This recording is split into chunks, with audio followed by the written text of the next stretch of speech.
અમદાવાદમાં શ્યામલ 4 રસ્તા પાસે આગ લાગી ગઈ।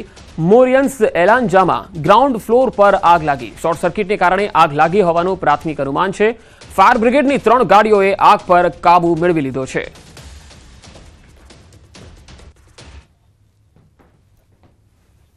શ્યામલ 4 રસ્તા પાસે ત્યાં ગ્રાઉન્ડ ફ્લોર ઉપર ઓયોની વર્ક ઓફિસ આવેલી છે, ત્યાં આગ લાગેલ હતી। અત્યારે હાલ આગ તમામ પ્રકારે કાબૂમાં આવેલ છે। કયા કારણોસર શેમાં આગ લાગી હતી? ચોક્કસ કારણ જણાવો। આગ લાગવાનું કારણ તો જ્યારે અહીંયા અંદરથી જે લોકો હતા તેમને પૂછવામાં આવ્યું તો એ લોકોએ એવું કીધું છે કે પેનલની અંદરથી આગ લાગેલ હતી। પેનલ ઇલેક્ટ્રિક પેનલની અંદર આવેલા પ્રાથમિક કારણ શોર્ટ સર્કિટ હોઈ શકે છે। કોઈ જાનહાનિ કે કોઈ જાનહાનિ નહીં, કોઈ ઈજા નુકસાન નથી। દુષ્કર્મ કેસમાં જૈન મુનિને સજાનું એલાન થશે। સુરતની કોર્ટ સાંજે 5 વાગે દોષિત જૈન મુનિને સજા સંભળાવશે। 2017ના કેસમાં શાંતિ સાગરજી મહારાજ દોષિત જાહેર થયા હતા। વડોદરાની શ્રાવિકા યુવતી પર દુષ્કર્મ આચર્યું હતું। પરિવાર સાથે ધાર્મિક વિધિ માટે સુરત બોલાવી અને દુષ્કર્મ આચર્યું હતું। મૂળ મધ્યપ્રદેશનો છે આરોપી જૈન મુનિ શાંતિ સાગરજી। સજાના એલાન સંદર્ભે બંને પક્ષોની દલીલો પૂરી થઈ ગઈ છે, જેમાં સરકાર તરફથી દલીલ હતી કે 2017માં બનાવ બન્યો ત્યારે પીડિતા 17 વર્ષની હતી અને આ કેસમાં દોષિતને આજીવન કેદની સજાની માંગણી કરાઈ છે। આ કેસમાં કોર્ટ સાંજે 5 વાગે ચુકાદો સંભળાવે તેવી શક્યતા છે।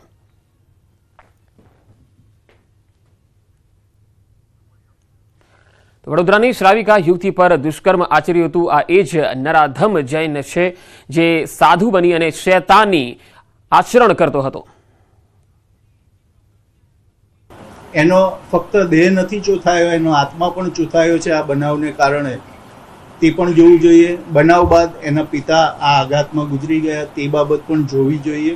અને આ બધા પાસાઓ જોતા સરકાર પક્ષે દલીલ કરવામાં આવી કે આરોપીને મહત્તમમાં મહત્તમ સજા એટલે કે આજીવન કેદની સજા બળાત્કારના ગુનામાં કરવી જોઈએ અને સાથે સાથે દંડ પણ કરવો જોઈએ।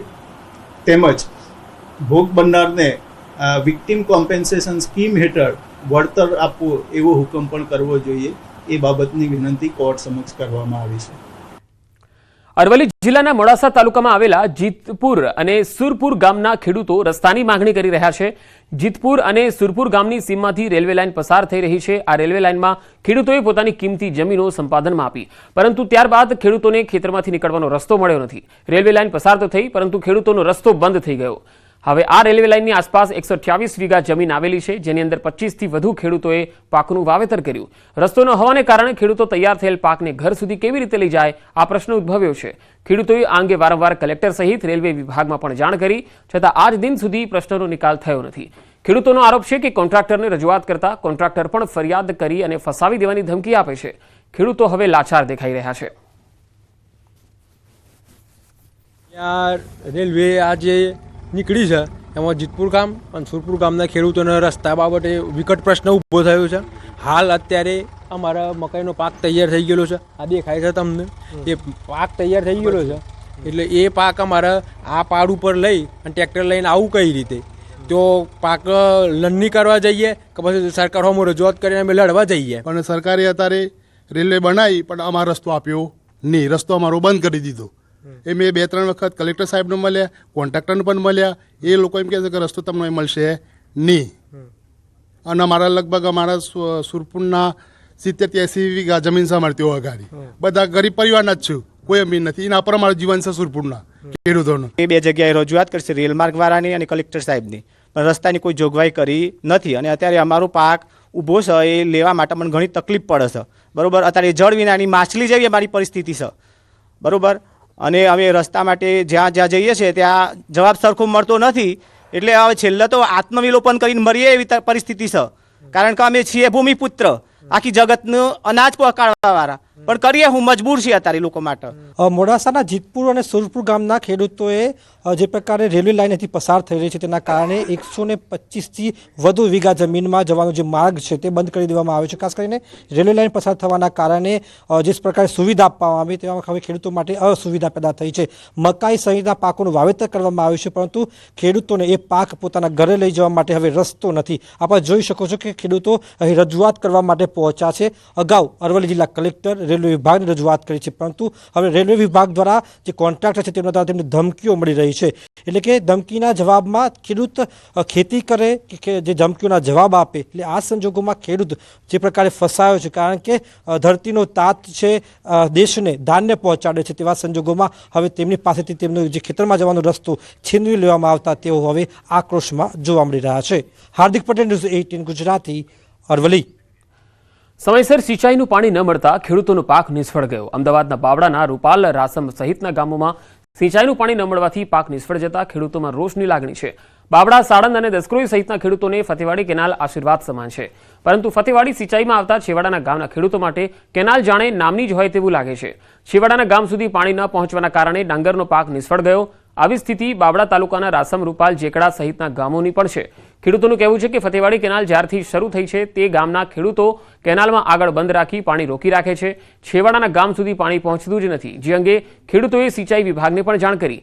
સિંચાઈ વિભાગનો પૂરતો સ્ટાફ ન હોવાના કારણે ખેડૂતોને સમયસર પાણી મળ્યું નહીં અને પાક નિષ્ફળ ગયો, જેથી ખેડૂતોને રાતા પાણીએ રોવાનો વારો આવ્યો. અમદાવાદમાં ડાંગરનું પ્રમાણ જે છે તે મોખરે થાય છે, એટલે કે ડાંગરની ખેતી મોટા પ્રમાણની અંદર થાય છે. ઉનાળાની શરૂઆત થતાની સાથે ડાંગરનું વાવેતર કરતા હોય છે, પરંતુ ડાંગરના વાવેતર કર્યા બાદના આ દ્રશ્યો તમે જોઈ રહ્યા છો કે પાણી નથી મળ્યું, તેના કારણે ખેડૂતોનો પાક જે છે તે સુકાઈ ગયો છે. જાણે ખેતર જમાં પાક જ ના ઊભો હોય તે પ્રકારના દ્રશ્યો જોવા મળી રહ્યા છે. સાથે સાથે પાણી ન મળવાના કારણે જમીનની હાલત કેવી છે એ પણ તમે જોઈ શકો છો. અને આ પ્રકારની સ્થિતિ સિંચાઈનું પાણી ન મળવાના કારણે થઈ છે. અને તમામ ખેડૂતો અત્યારે હાલ તમે જોઈ રહ્યા છો કે બાવળા તાલુકાના રૂપાલ ગામના આ તમામ ખેડૂતો જે છે કે તમામ ખેડૂતો દ્વારા પોતાના ખેતરની અંદર ડાંગરનું વાવેતર કરવામાં આવ્યું હતું, પરંતુ વાવેતર કર્યા બાદ પણ પૂરતું જે કહી શકાય પાણી ન મળવાના કારણે આ ખેડૂતોના હાલ જે છે તે બેહાલ થયા છે. ખેડૂતો આપણી સાથે તેમની સાથે વાત કરીશું. અમારે ડિસેમ્બરમાં વાવેતર થાય છે ડાંગરનું, બરાબર. ડાંગર રૂપિયા પછી પાણી અમારે આવતું જ નથી, બિલકુલ પાણી આવતું નથી. અમને એવું કહેવામાં આવ્યું કે આ ત્યાં આગળ શેવાળ છે, અમે શેવાળ પણ કાઢ્યો. 40,000 રૂપિયા અમે અમારે ખેડૂતોએ મજૂરી આપી એમની, પણ તે છતાં પાણી અમારા રૂપાલ ગામની અંદર એક ટીપું પાણી હજી સુધીમાં આવ્યું નથી અમારા તળાવમાં. ક્યાંનું પાણી મળે છે અને કઈ સિંચાઈ યોજનાનો લાભ તમને પાણીનો મળે છે અને ક્યારે મળતો હોય છે અને કેટલા સમયથી નથી મળે? ફતેવાડી કેનાલનું પાણી મળે છે અને એ પાણી લાસ્ટ ટાઈમ છેલ્લા 2 મહિનાથી મળ્યું નથી. તમે જુઓ છો, આ તમે હાલત તો જોઈ. અને આગળવાળા સાહેબ આગળથી પાણી અમે જ્યારે લેવા જઈએ છીએ તો એ લોકો ઝઘડો કરે છે. આડું બાંધીને બધાના નળ છે પોતપોતાની રીતે બાંધીને લઈ લે છે, બરોબર. અમારે મહેનત કરાવીએ છીએ પાણીના લાવવા માટે, એ સેવાળ કાઢવાના પૈસા આલીએ છીએ. રાત દિવસ આ જુઓ હાલત. અબી હાલ સાફ કરીને તમે આવ્યા. આ સાફ કરતા કરતા અહીંયા આગળ આવીને તમને બોલાયા.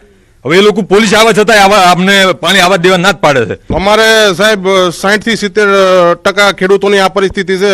અને ચોમાસાની અંદર ઓવરફ્લોનું પાણી બધું અમારા ગામમાં છોડે છે. એના હિસાબે ચોમાસાનો પાક પણ નિષ્ફળ ગયો છે. 1 વીઘાની અંદર અંદાજે અમે લગભગ 20-25 હજાર રૂપિયા ખર્ચો કર્યો છે. ખાતર, મજૂરી, દાળિયા, આ તે, ધરું, ચા, પાણી, નાસ્તા બધું કરાય તો અમને સાહેબ કોઈ સંજોગમાં પાણી આપવામાં આવતું જ નથી. રૂપાલ ગામના સરપંચ તરીકે આ મારી બીજી ટર્મ છે અને હું ફરજ બજાવું છું. ખેડૂતો માટે આપણે ગમે ત્યારે ખેડૂતો કહે તો હું ઓલરેડી હાજર જ હોઉં છું.